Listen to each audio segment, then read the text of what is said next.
دا موته چې په دې زړه کې څه خبرې اوړي راوړي که نه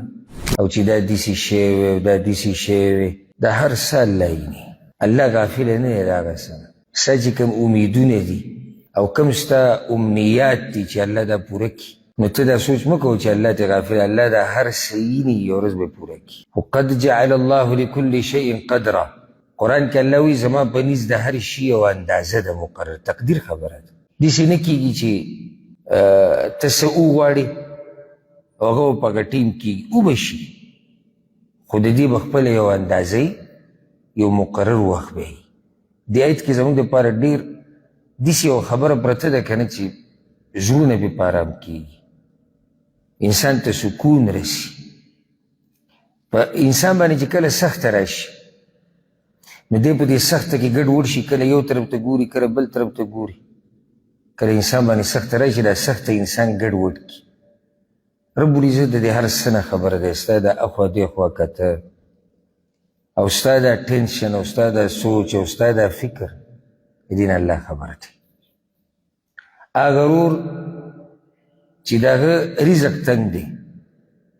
او هغه په دقه تګودو کې دی او ټینشن کې دی او سوچ کې دی چې څه به کېږي څه به نه کېږي. فطرت د انسان دی. نو دې ته موږ دا وایو چې رب ستا هر څه ویني. ستا د دې خولې نه چې دا اوف کله ډېر تکلیف د لاسه وځي، کله انسان ځان سره داسې کښېني بس یو افسوس غونته کې داسې وکړي. کله سړی زه ته ډېره د سوچ خبرو کوم، کله سړی د ډېر غم کې موسکې شي.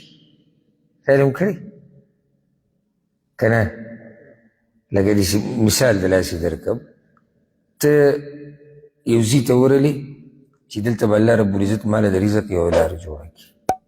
انتظار دې وکړو ولاړ وې په لین کې او فایلونه دې راغستي دي او پلاني ته دې هم ټلیفون کړی دی او هغه ته دې هم کړی. چې کله ستا نمبر راغی تا ته یې دا وایي چې نشي کېدی، حالانکې ستا د میاشتو یو پروګرام جوړ کړی او رابطې دې کړې وي او وخت او پیسې دې پکې هم لګولي دي، خو تا ته وایي نشي کېدی. کله به داسې ځي کې سړی موسکی شي. دا مسکا د دې انسان په دې شونډو چې راشي که نه عرش والا یږدي او هغه ته دا پته هم لګي چې دا مسکا د څه ده. دا د خوشحالۍ ده، دا د خفګان ده، دا د غم ده، دا د ډېر درد مسکایي ګورې، دا د خوشحاله کېدو هغه نه. دا مسکا په څه کوي؟ یعنې بس حیران شي چې زما دې منډې ته وګوره او زما دې کوشش ته وګوره او ده راته په دوو ټکو کې ووایي چې دا کار نه کېږي. رب ستا دا هر څه ویني. هغه انسان چې الله ورله بچي نه ورکړي، دا بل مثال وایه، او دی څوک ویني د ځان سره زوی را روان کړی یا زوی راغستی لوبې ورسره کوي، دی ورته ګوري داسې هغه نظر د ارمانونو یو نظر چې دی ورته ګوري. رب ستا په دغه کتو باندې پوهه دی. داسې مهربانه رب دی. هلته دا پته دی چې دی چې به کوم نظر ګوري او په زړه کې صرف کته خو نه وي، د دې کتو سره په زړه کې څه دي الله د هغې نه خبره دی. یو سړی بیمار دی او په کټ کې پروت دی او خوځېدی نه شي او خوا او شا کې دا روغ اوړي راوړي، نو دی هغوی ته یو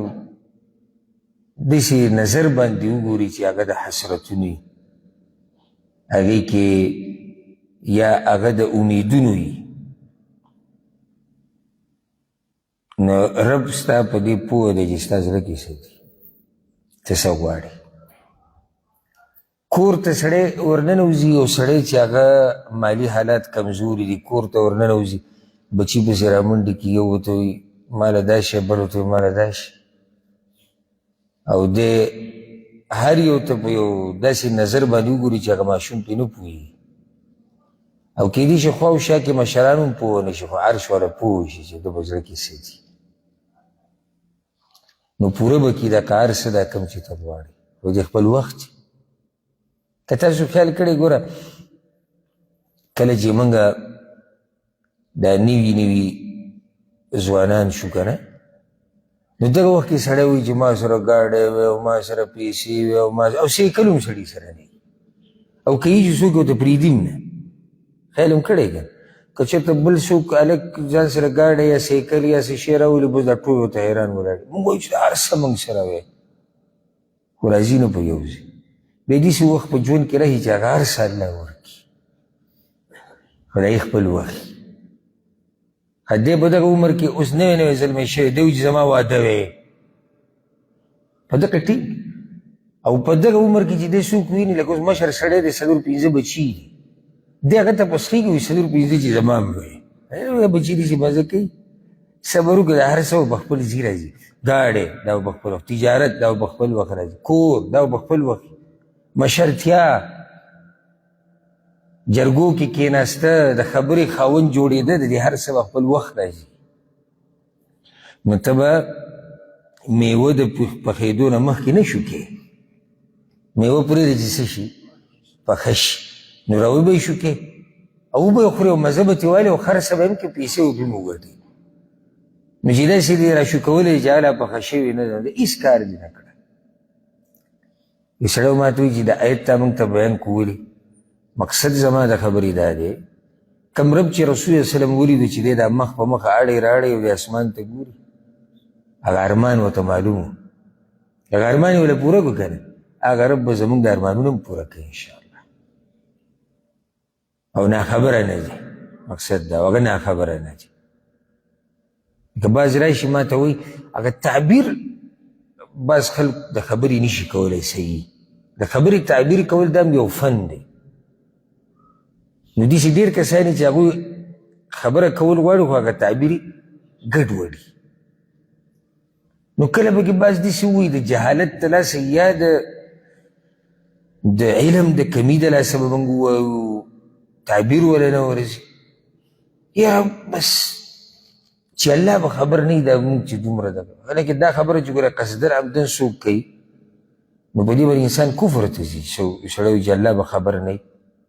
خو زه دا عذر دې وروڼو له ګورم چې هغه څوک چې دا خبره کوي هغه په دې نیت نه کوي کوم چې جاهلان دي هغه سخت یې ډېر والی راوالی او هلته د سره علم نه یو کله پکې دا خبره الله ګور الله د هر څه نه خبر دی دا بچایي ټوله د چا ده د الله ده دا کیدی شي چې د چا به بچایي کېږي یو کار کېږي او هغه ته خبر نه وي ته خبر دی نو ستا یې د هر څه نه خبر دی ستا د زړه کې چې کوم ارمانونه وړي راوړي دې نه خبر دی کله انسان اسمان ته داسې بس داسې تاسو دا پوهېږئ چې ته چې داسې اسمان ته وګورې که ولې دې وکتو څه غواړې دې نه الله خبر دی که خیال هم کړی دا څاروی او دا ځناور چې وږی شي خوله یې کوم طرف ته نیولي اسمان ته د دې نه الله خبرې چې دی ولې اسمان ته ګوري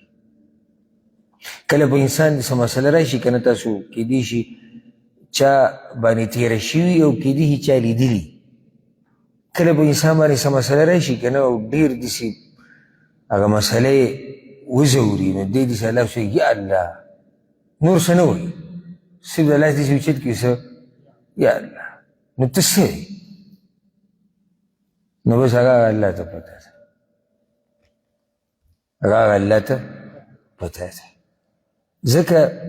زم که انسان دعا غواړي که نه او دا لاس اوچت کړي چې یا الله هغه تا ته پته ده نو تا ته پته ده هغه څه چې زه غواړم او بس تیراله قبول که تفصیل ته سره ضرورت شتی نه هغه رب ته هر څه معلوم دي ولې د ایوب علیه السلام دعا ایوب علیه السلام دعا تاسو ته خو معلومه هغه باندې 18 کاله بیماري وه او ډېره سخته بیماري په ډېرې په عذاب کړی نو په اخره کې هغه چې دعا وغوښته نو څه وویل وایوب اذ نادى ربه انی مسني الضر وانت ارحم الراحمین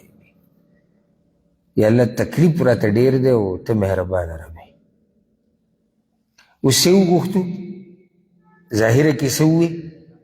نه خو دننه څه غوښتلي دي هغه دې څه غوښتلي دي چې دا تکلیف رانه لرې کړي مطلب دا دی ګوره یا الله تکلیف ډېر شوی دی او ته مهربان یې تکلیف ډېر دی ته مهربان د درس ته که توجه ورکړئ دا به ډېر فایدهمند وي ستاسو لپاره درس واورئ یو دوه خبرې به یې زده کړئ ته مهربان یعنی ما باندې مهرباني وکړه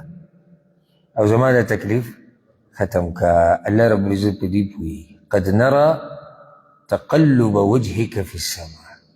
موږ ستا دا مخ اینو چې ته اړې راړې د اسمان طرف ته الله وایي زه به دله هغه قبله وګرځوم کومه چې ستا خوښه ده الله رب العزت دې زموږ حاجتونه پوره کړي دنیا او د آخرت او الله رب العزت دې څومره مسلمانانو ته چې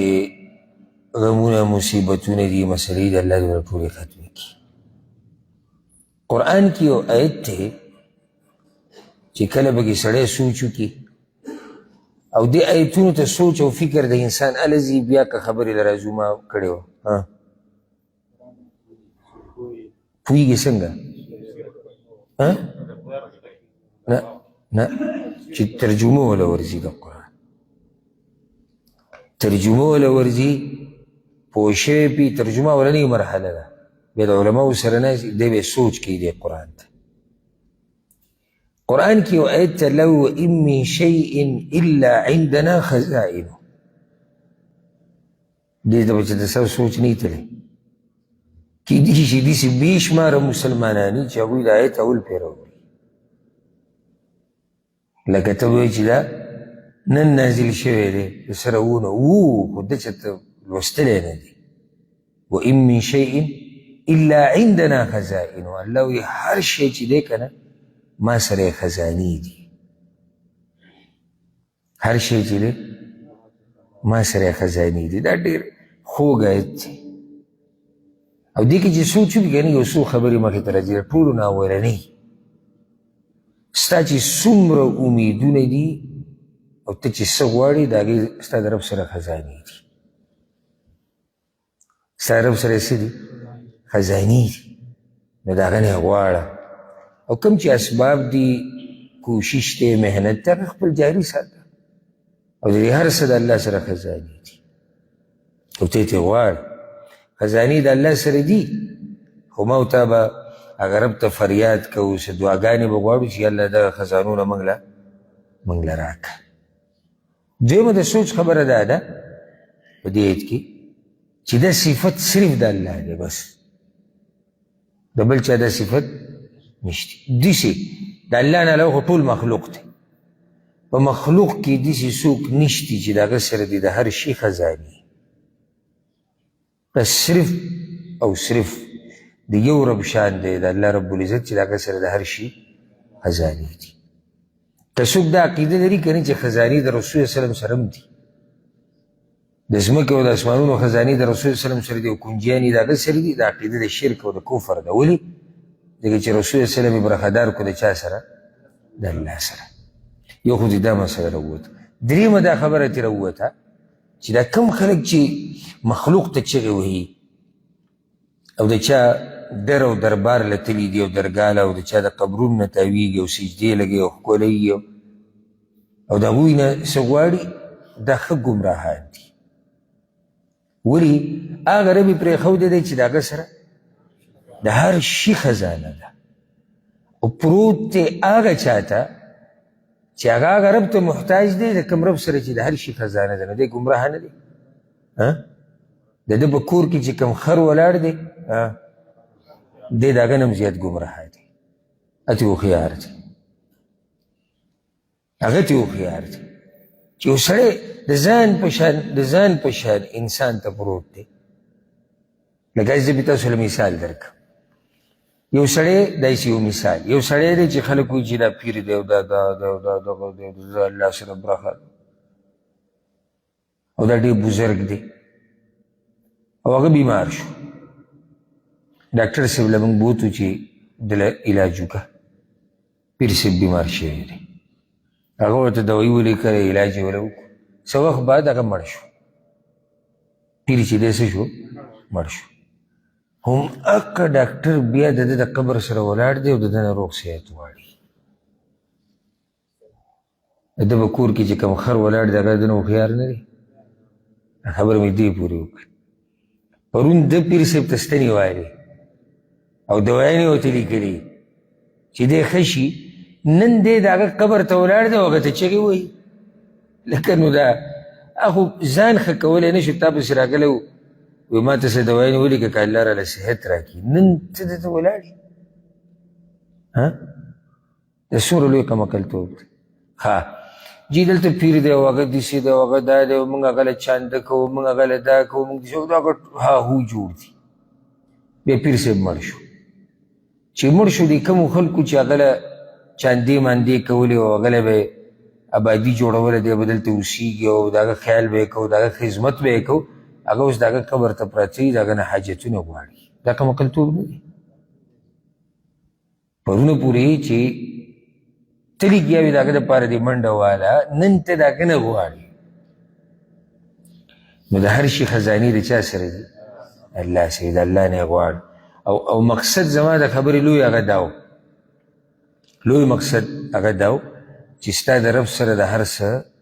خزانې څه چې ستا زړه کې د دې سره هم خزانه ده اوس ما ته پته نه چې ستا زړونو کې څه دي خو هر چا ته پته ده دا څه چې ته غواړې که نه د دې سره هم خزانې دي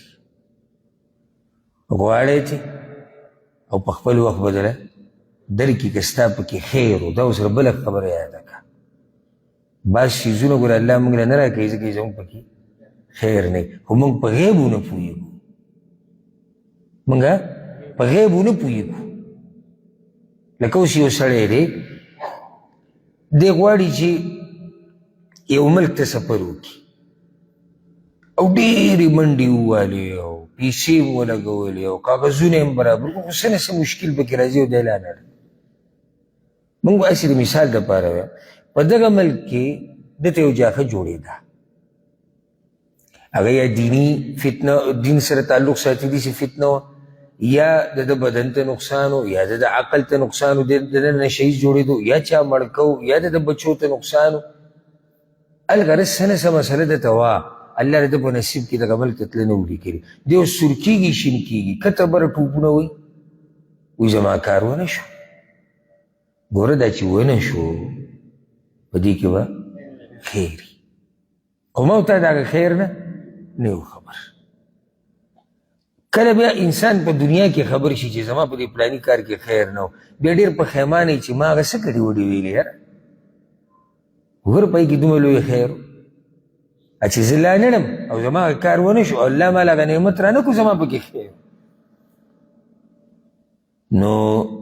د الله سره د هر څه خزانې شتي خو تاله به تې درکوي کله په خپل وخت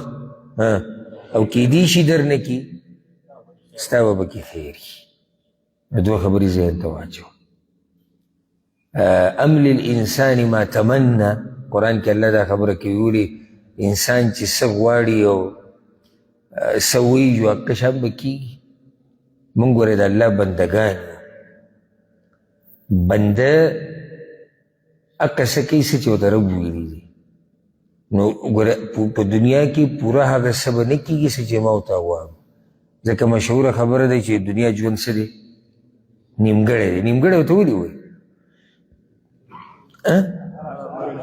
هر ارمان نه پوره کېږي ځکه پښتانه په بله طریقه مو وي چا شل کړې نه ده چا شل کړې نه ده مطلب څه دی چا پوره کړې نه سر ته یې رسولې نه ده د چا هغه ټول ارمانونه پوره شوي نه دي ډېر ارمانونه زمونږ دا به نیمګړي پاتې کېږي خبره یاده کړه د دې څه نه هم پاتې شوي دي دا د چا دپاره استعمالېږي چې کوم مړه دي د هغوی ډېر ارمانونه نیمګړي پاتې شوي او زما او ستا به هم ډېر ارمانونه نیمګړي پاتې کېږي خو ته به خپل رب سره خپل تعلق هغه مضبوط ساتي او د هغه نه به غواړي